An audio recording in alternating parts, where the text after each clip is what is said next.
Hey everyone, it's Sammy from Push Square and today I'm reviewing Doom. Despite being one of the most recognisable brands in gaming, Doom has more than lived up to its name over the past decade. Locked in development hell since around 2008, id Software's latest has had to fight some real demons of its own. Reports claim that an original prototype circa 2011 took cues from Call of Duty, with the entire project rebooted as the release we know today in 2013 or so. And praise the Baron of Hell for that, because there are more than enough stop and pop shooters on the PlayStation 4 already. Doom is unashamedly old school, and it's all the better for it. The comic violence kicks off almost immediately, as the shooter sets out its face-smashing stall within seconds of the campaign getting underway, and it never really lets up. There's no reload, run button or regenerating health here. It's almost as though the PlayStation 3 generation didn't happen, and if you were raised on Quake rather than Call of Duty, that's freaking rad. But despite being stripped of modern mechanics, Doom's combat scenarios are dense. Close quarters glory kills force you to get near to your satanic adversaries in order to recover health, while the gloriously gruesome chainsaw enables you to claw back ammunition as well. Both of these systems bring a risk-reward dynamic to the action and encourage you to use them with regularity. Plus, they look freaking awesome, right Cacodemon? He said yes.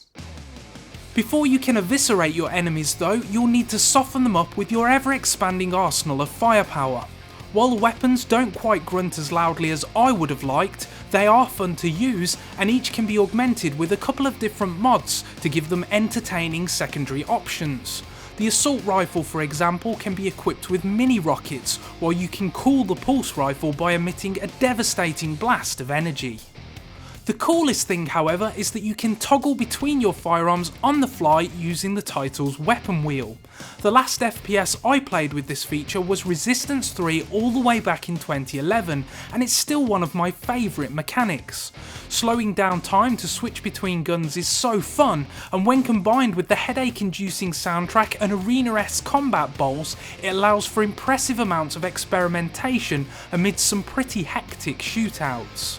An outstanding control scheme coupled with a silky smooth frame rate gives the game a pace seldom seen in the FPS genre these days, but it does run out of ideas towards the end of its campaign, and frankly the boss fights are rubbish. It's a bit of a shame that the level design starts to fall back on the kind of corridor crap that we're used to these days, because earlier stages really capture the complexity of the FPS genre's glory days. Environments are practically bulging with secrets, with collectibles ranging from classic levels through to codex entries, and while you'll want to avoid the latter like the devil himself, it's cool that you have the option to really go off the beaten path. We suppose that we should mention the story, which, to be blunt, is bull. The game's self-aware enough to shut most characters up before they properly start talking, but there is one Optimus Prime sound-alike who enjoys bending your ear over the obligatory in-game radio. The Crucible. That's what she was looking for. Vega, did you get the location? Yes. It is located in an uncharted region of the Titan's realm, but we'll need to rupture another Argent accumulator to create the portal. The only accumulator in this sector is in specimen CD-587. Perhaps the biggest kicker, however, is that there's no New Game Plus option, meaning that while you can replay stages to mop up collectibles, you can't take any of your upgrades into a higher difficulty.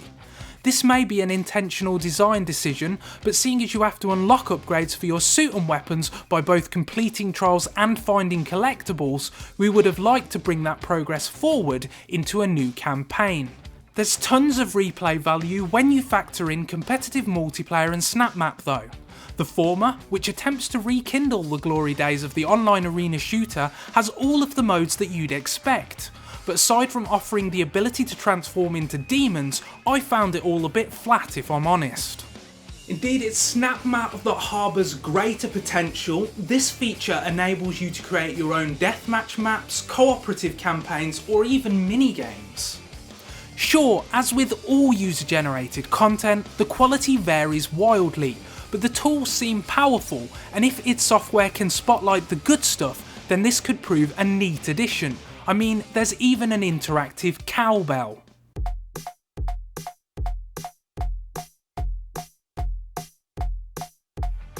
Doom's got long load times, its multiplayer whiffs, and it leans a little too heavily on leaving you in locked rooms, but the combat's top notch and it's got some great level design to go along with it. If you're in your mid-30s and you've started using the phrase back in my day, then you'll absolutely adore this game. And if you're not, then it's still pretty freaking rad. But what do you think of the game? Let us know, as always, in the comment section below, and until next time, we'll see you in hell.